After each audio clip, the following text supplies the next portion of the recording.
tecnología moderna y ha dado origen a la publicación de un libro en inglés. Si ustedes ven el título del mensaje, dice, no tendrás misericordia. Justo el título del libro dice, Show No Mercy, que es lo que he traducido, no muestres misericordia. Este libro se publicó en el año 2008 y trae tres posturas básicas. Una es que este pasaje que hemos leído, Génesis, Deuteronomio 7 y Deuteronomio 20, es un pasaje que no pudo haber sido dado por Dios. ¿Cómo un Dios que protege a su pueblo, como un Dios que creó al hombre, pudo haber permitido el genocidio de 7 grupos étnicos que existían en Palestina? De tal manera que este cuerpo de escritura es un añadido que obedece al espíritu guerrero carnal del propio pueblo de Israel y que no tiene que ver con ningún mandato bíblico. Por lo tanto, dice, esto muestra que la Biblia entera no es palabra de Dios, sino hay que saber discernir qué pasajes son palabra de Dios. Esta es una posición. La otra posición es una posición que se conoce como ¿cómo se llama? A ver, a los hermanos que creen que hay 12 dispensaciones, dispensacionalistas, ¿cierto? Se la conoce esta como un dispensacionalismo intermedio. Esta posición dice, es cierto que Dios ha dado esto mandato y tuvo sus propósitos históricos para hacerlo. No nos compete a nosotros juzgar esos propósitos, solamente reconocer que Dios en su sabiduría eso lo permitió, este derramamiento por él de sangre, pero que en el Nuevo Testamento esto no rige más. Esta posición que se conoce como un dispensacionalismo intermedio es quizás lo que la mayoría de los evangélicos aceptan hoy día, bajo esta supuesta división entre la ley y la gracia, ¿no? Y la tercera postura, que es hecha por un reformado, su nombre es Tremper Longman, es un especialista en Antiguo Testamento, recién acabo de conocerlo también. Dice lo siguiente, de que este mandato fue hecho por Dios y que este mandato forma parte del desarrollo de la revelación donde Dios muestra su justicia. Tiene antecedentes y tiene también subsecuentes y que no podemos entender este mandato sin el concepto de la justicia de Dios y su santidad, y que hay que entenderlo en el desarrollo de la voluntad de la revelación progresiva de Dios para con Israel y también para con la iglesia en este tiempo. De tal manera que yo he asumido esta postura, la última, y voy a, en esta exposición, en esta predicación, dar las pautas de esta lectura que me parece suficientemente bíblica e integral, que toma todo el texto, toda la Biblia en sus consecuencias a partir de este pasaje. ¿Correcto? Si tienen alguna pregunta, intervengan nomás, interrumpan, que no me molestaré, todo lo contrario, mostraré que ustedes están atentos al tema, ¿ya? Primera lectura, hermanos, del pasaje. No podemos entender Deuteronomio 7 y Deuteronomio 20 sin Génesis 15. Vamos a Génesis 15. Cuando Dios promete a Abraham la tierra prometida. Versículos 13 al 16.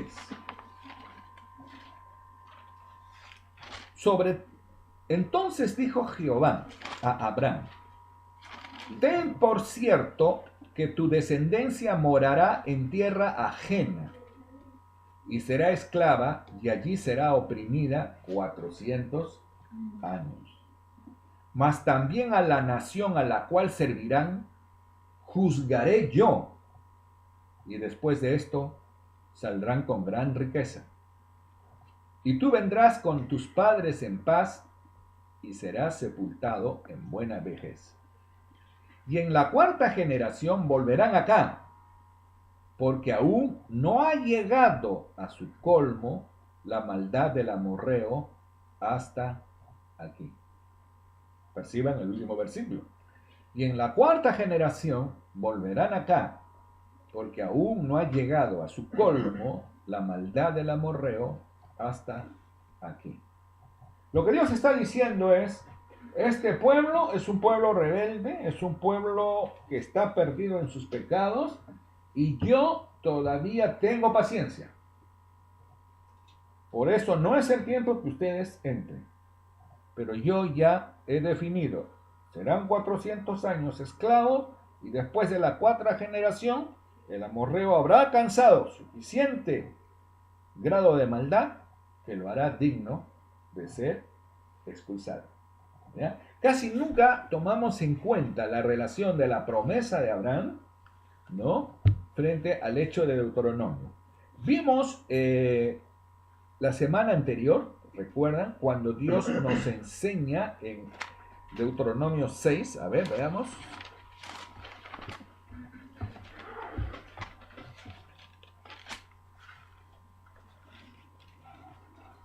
Que Dios les enseñará todas estas cosas a los hijos, ¿no? El famoso Shema, oye, oh Dios, este oír que implica obedecer, que es la ley que yo te mando y estará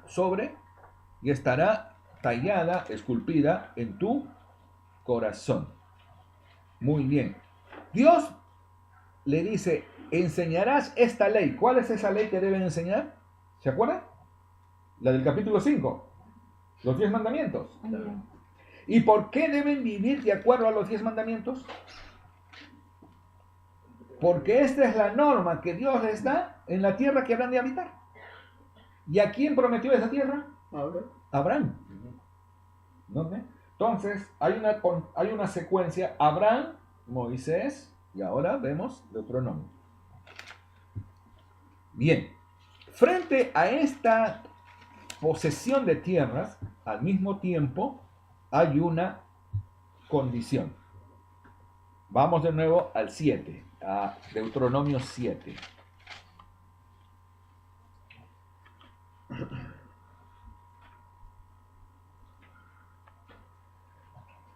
Versículo 2. Y Jehová tu Dios las haya entregado delante de ti y las haya derrotado, las destruirás del todo. No harás con ellas alianza, ni tendrás de ellas misericordia. Y esto pueden subrayarlo. Ni tendrás de ellas misericordia. Esa es la clave del pasaje. Esta frase, ni tendrás de ella misericordia, procede del hebreo jerem. Jerem. H-E-R-M. Jerem.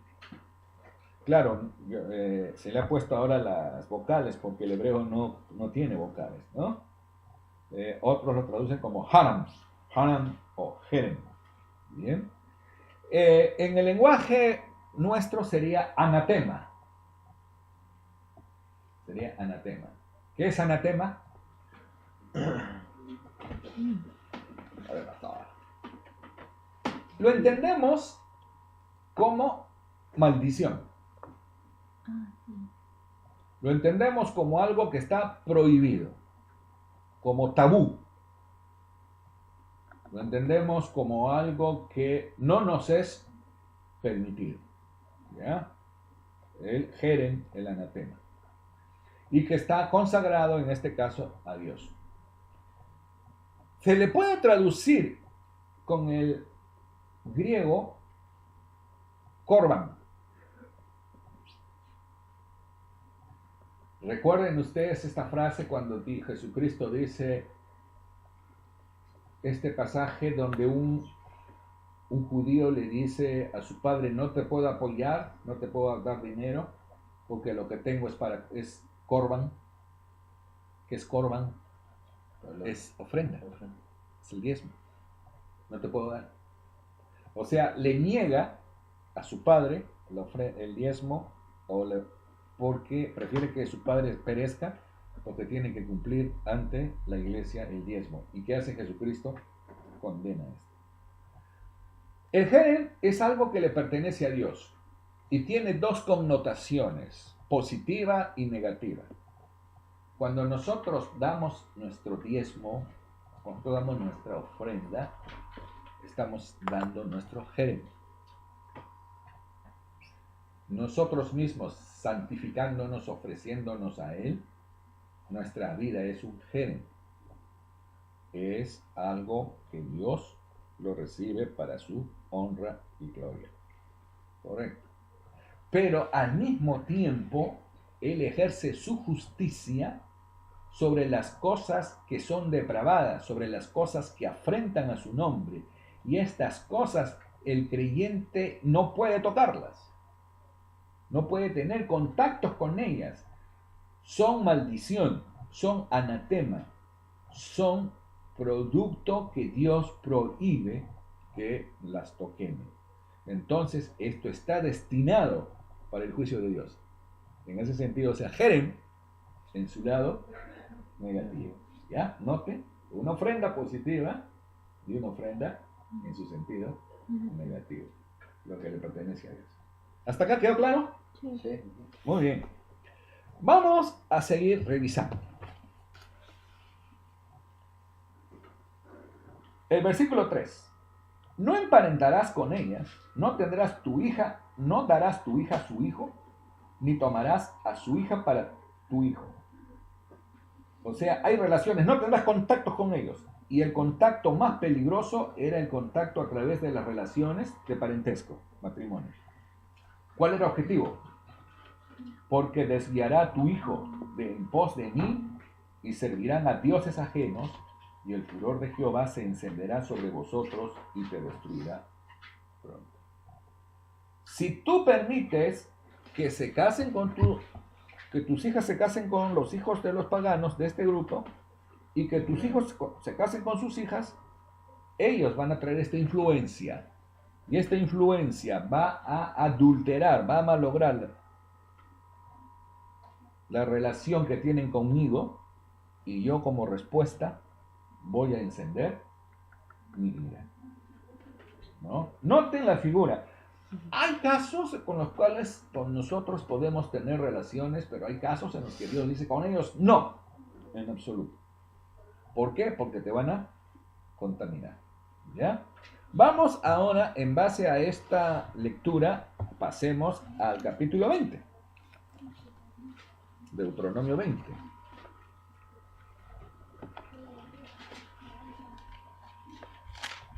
Versículo 10. Cuando te acerques a una ciudad para combatirla, le intimarás la paz. Y si respondiere paz, y te abriere todo el pueblo que en ella fuere hallado, te será tributario y te servirá. Estos se llaman los requisitos de la guerra. Se acerca, llega a un pueblo, le dice, vamos a atacarlos, salvo que ustedes quieran rendirse. Y ellos dicen, sí, queremos la paz. ¿Cuál les va a ser la figura? Serán tributarios y te servirán, pero no hay muerte.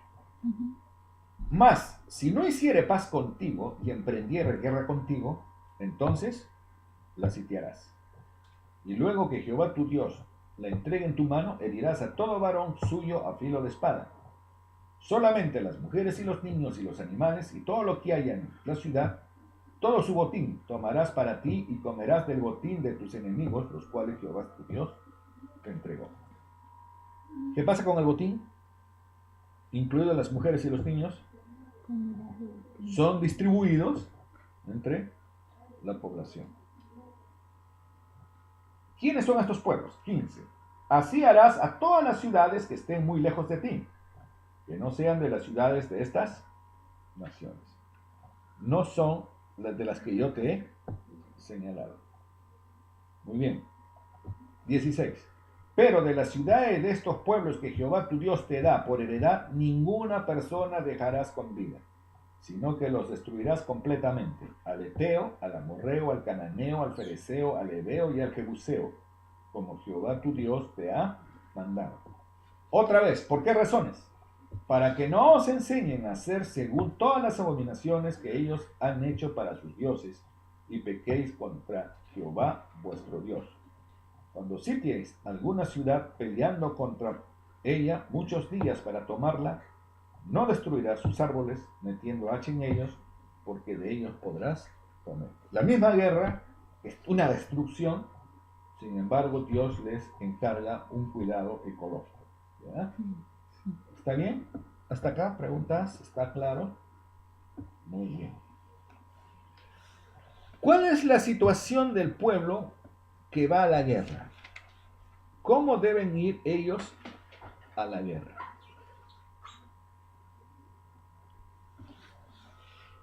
Vamos a Deuteronomio capítulo 22.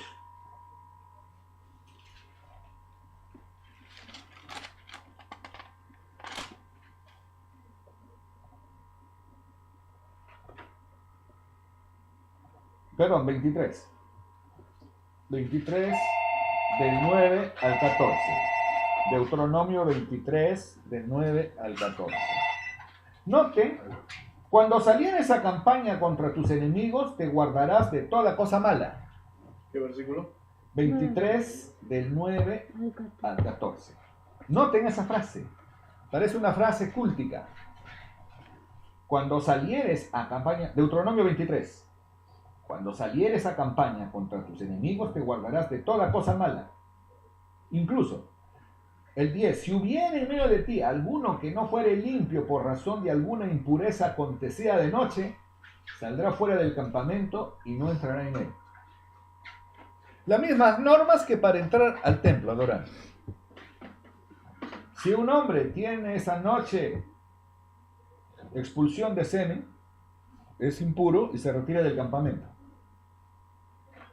Pero al caer la noche se lavará con agua, y cuando se hubiere puesto el sol podrá entrar en el campamento. Tendrás un lugar fuera del campamento donde salgas, y tendrás también entre tus armas una estaca, y cuando estuviere allí fuera cavarás con ella, y luego al volverte cubrirás tu excremento. Porque Jehová tu Dios anda en medio de tu campamento para librarte y para entregar a tus enemigos delante de ti. Por tanto, tu campamento ha de ser santo, para que él no vea en ti cosa inmunda y se vuelva de pos de ti. Miren, el campamento mismo tiene que ser santo. ¿Hay alguna diferencia con los requisitos para ir al culto? ¿Para estar en la asamblea de adoración? No los hay. ¿Ya? El mismo pueblo se consagra a la guerra como se consagra a la voluntad de Dios en el día de adoración. Algunos suelen llamar la guerra santa. Von Rack escribió un libro sobre este tema y le ha llamado las guerras de Yahvé. Las guerras de Yahvé. Hay una crónica, el libro de las guerras de Yahvé, que está mencionado solamente en el libro de Josué. Posiblemente los judíos llevaban una cronología de todas estas guerras que ellos llevaron contra los países, contra los pueblos que Dios les prohibió, ya que tuviera contacto. Vamos ahora a Josué 5. ¿Quién es el que dirige al ejército de Dios?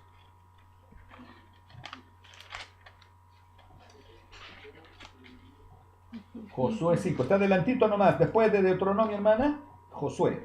Después de Deuteronomio sigue Josué. Josué 5.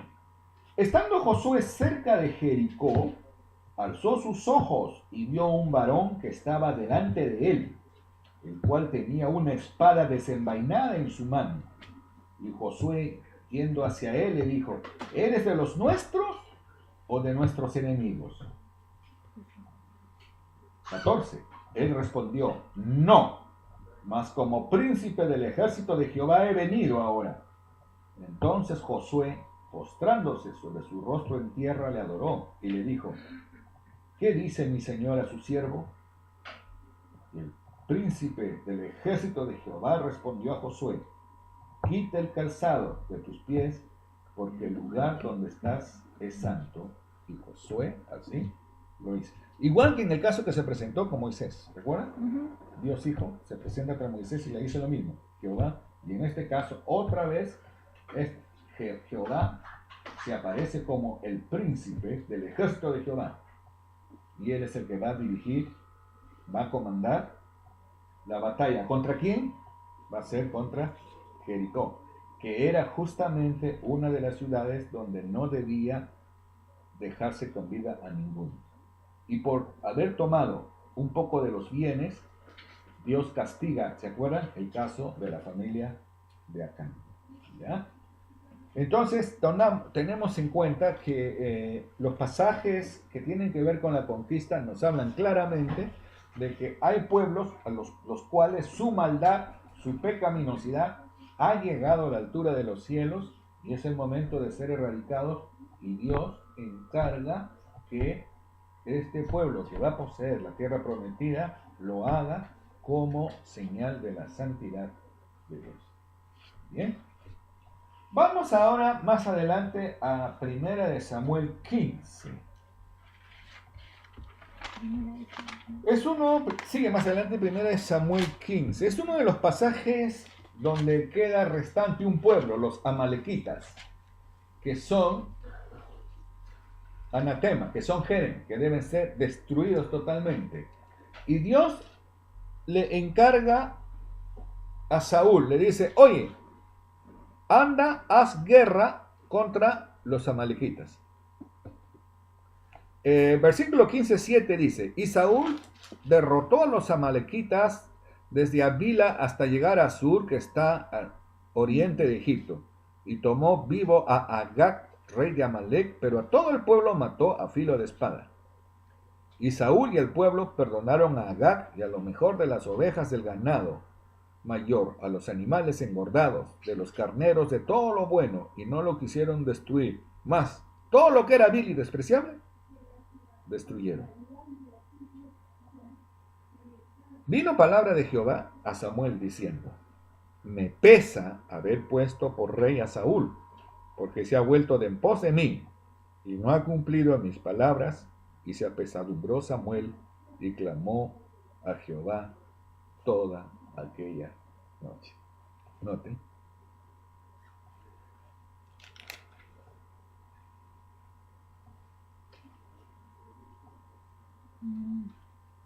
Ahora sigamos al 19.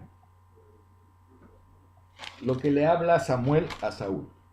¿Por qué pues no has oído la voz de Jehová, sino que vuelto al botín, has hecho lo malo ante los ojos de Jehová? Y Saúl respondió a Samuel: antes bien he obedecido la voz de Jehová, y fui a la misión que Jehová me envió, y he traído a Agag, rey de Amalec, y he destruido a los amalequitas. Mas el pueblo tomó del botín ovejas y vacas, las primicias del anatema, para ofrecer sacrificios a Jehová, tu Dios, en Gilgal. Miren, él quiere cambiar el sentido. Y Samuel dijo: ¿se complace Jehová tanto en los holocaustos y víctimas como en que se obedezca a las palabras de Jehová? Ciertamente el obedecer es mejor que los sacrificios, y el prestar atención que la grosura de los carneros. Mientras que Saúl está pensando en una bonita ceremonia, ¿Dios qué le exige? Obediencia. ¿Cuál es nuestra relación con Dios? ¿No? Noten allí el aspecto. Y a partir de este incidente, Samuel se retira para siempre de la presencia de Saúl, y Saúl es abandonado por Dios. Al mismo tiempo, Deuteronomio nos va a enseñar lo que está en el capítulo 5 y en el capítulo 6, guardar los mandamientos de Dios. ¿No es así? ¿Y qué pasa si se quebrantan los mandamientos de Dios? Estos pueblos han quebrantado los mandamientos de Dios y ahora ha llegado el momento de su justicia. ¿Qué pasa cuando el pueblo de Dios quebranta los mandamientos? También le llega el tiempo de su justicia.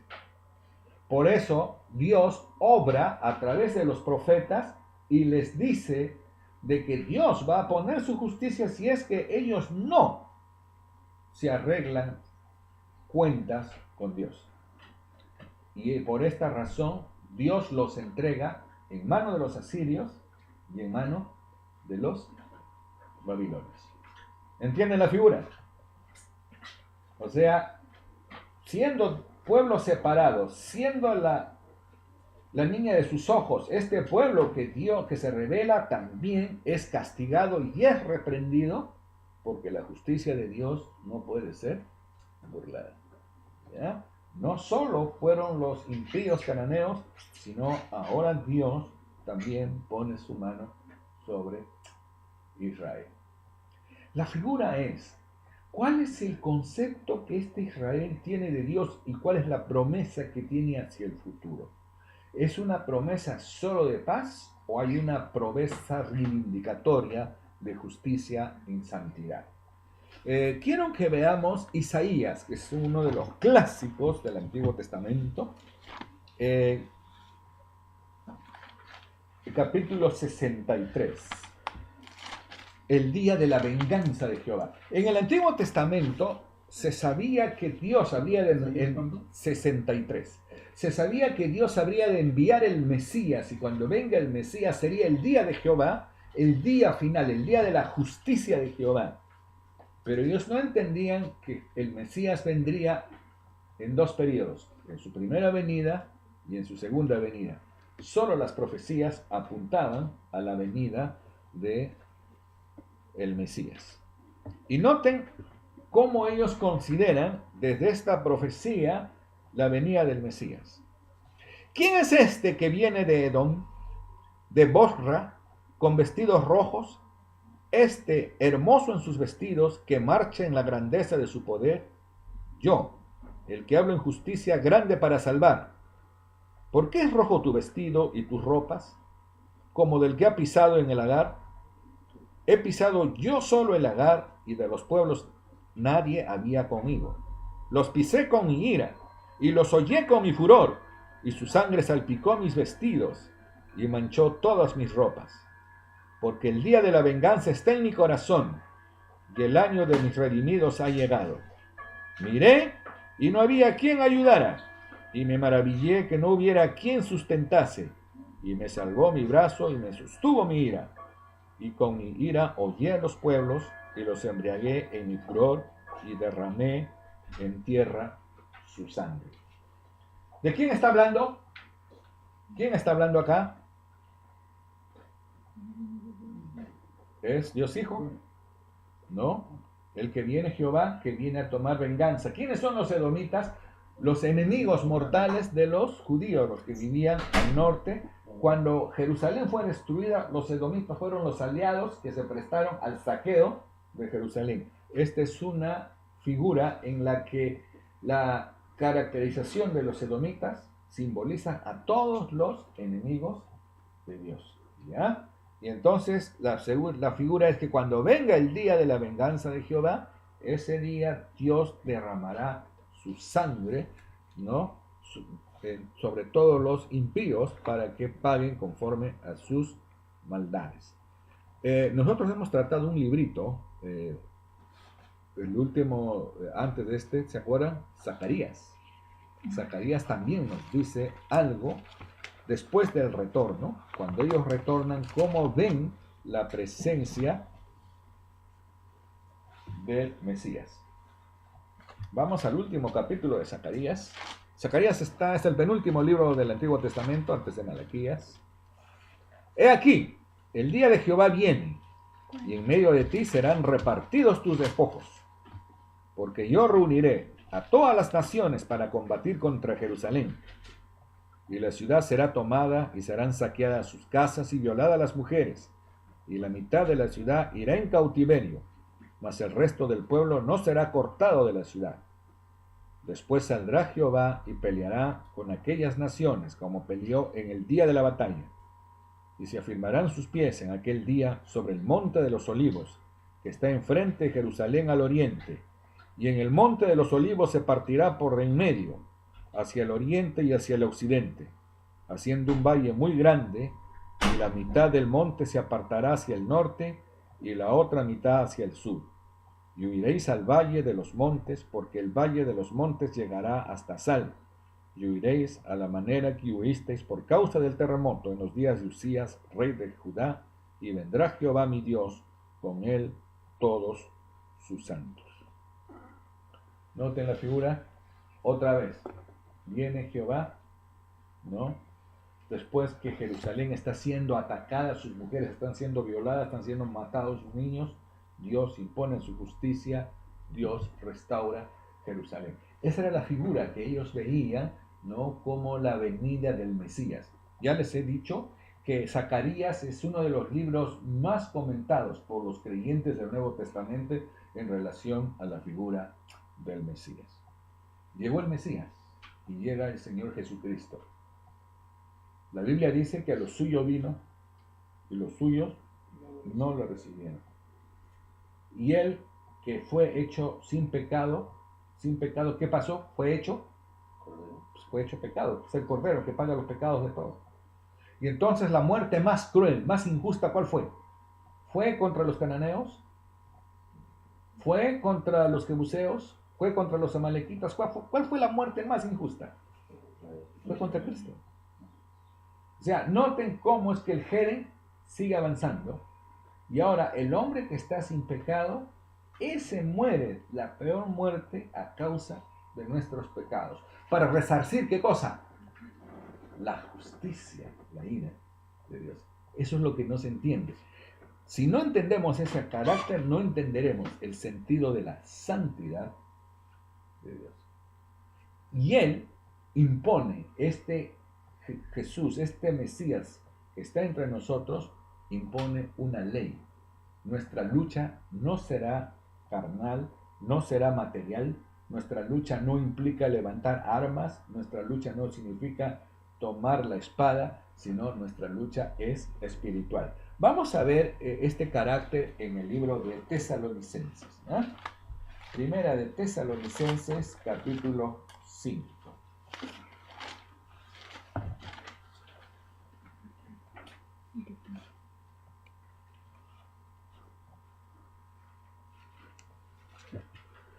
Primera de Tesalonicenses, capítulo 5. Vamos a leerlo del 1 al 11. Pero acerca de los tiempos y de las ocasiones, no tenéis necesidad, hermanos, que yo os escriba, porque vosotros sabéis perfectamente que el día del Señor vendrá así como ladrón en la noche. Que cuando digan paz y seguridad, entonces vendrá sobre ellos destrucción repentina, como los dolores a la mujer encinta, y no escaparán. Mas vosotros, hermanos, no estáis en tinieblas, para que aquel día os sorprenda como ladrón. Porque todos vosotros sois hijos de luz e hijos del día, y no somos de la noche ni de las tinieblas. Por tanto, no durmamos como los demás, sino velemos y seamos sobrios. Pues los que duermen de noche duermen, y los que se embriagan de noche se embriagan. Pero nosotros que somos del día, seamos sobrios, habiéndonos vestido con la coraza de fe y de amor, y con la esperanza de salvación como yelmo. Porque no nos ha puesto Dios para ira, sino para alcanzar salvación por medio de nuestro Señor Jesucristo, quien murió por nosotros para que, ya sea que velemos o que durmamos, vivamos juntamente con Él. Por lo cual, animaos unos a otros y edificaos unos a otros, así como lo hacéis. ¿Está claro? Noten la figura, hermanos. Primero, no ser sorprendidos, porque el Señor vendrá como ladrón de noche. Donde se habla seguridad, habrá violencia. Ya no escaparán. Ustedes no están en tinieblas, están en la luz. No durmamos. Los que duermen son como los que duermen su borrachera. Nosotros somos del día. Además, estamos vestidos. ¿Cómo estamos vestidos? como de guerra. Coraza. Con coraza de fe y amor y con la esperanza de salvación como yelmo. Yelmo es casco. O sea, estamos en guerra, en esta dispensación, pero estamos en una guerra espiritual. Porque Dios no nos ha puesto para ira, sino para alcanzar la salvación por medio de nuestro Señor Jesucristo. Noten. Ejeren, otra vez. O para ira, o para salvación. ¿Y quién ha pagado por nosotros? Quien murió por nosotros, para que ya seamos que velemos o que durmamos, vivamos juntamente con Él. Por lo cual, a pesar de las dificultades, animaos unos a otros y edificaos unos a otros, así como lo hacéis. Y finalmente encontramos el pasaje que hemos leído con lectura inicial. Vamos al último libro, ¿no? El pasaje de Apocalipsis. Apocalipsis 19. En el cual encontramos que viene el guerrero, ¿no? Y el versículo 15, de su boca sale una espada aguda para herir con ella a las naciones, y él las regirá con la vara de su hierro, y él pisa el lagar del vino del furor y de la ira del Dios Todopoderoso. En su vestidura y en su muslo tiene un escrito, y este nombre, Rey de Reyes, Señor de Señores. Noten entonces cómo desde la promesa de Abraham viene la continuidad y la figura de los cananeos solamente es un estadio, es un momento en el que representa la condena y el castigo a toda la humanidad rebelde. Que la figura está encaminada, está encadenada a esta secuencia continua de la revelación sucesiva del amor, la justicia y la santidad de Dios. Que el Señor bendiga la porción de su palabra. Preguntas, comentarios. Les aseguro que para ustedes chocante, ¿no? Nuevo. Deuteronomio tiene bastantes cosas que dar. Me llamó la atención este material porque se ha levantado pues toda un debate al respecto, ¿no? Por un lado, el sionismo. ¿Hacen ellos una guerra santa contra los árabes? Según este pasaje, ya la guerra no es con armas, ¿no? Lo segundo, ¿fue un acto cruel? ¿El Dios del Antiguo Testamento es cruel? No hay crueldad, sino es un acto de justicia, que Dios sencillamente pone como un modelo, un tipo, frente a las justicias sucesivas que Él va haciendo, incluso contra su propio pueblo, ¿no? Y finalmente será la redención final absoluta de su pueblo y el castigo, la justicia contra los rebeldes en el tiempo del fin. Bien, hermanos, creo que con ello está claro el pasaje, ¿no? Pongámonos en pie. Vamos a terminar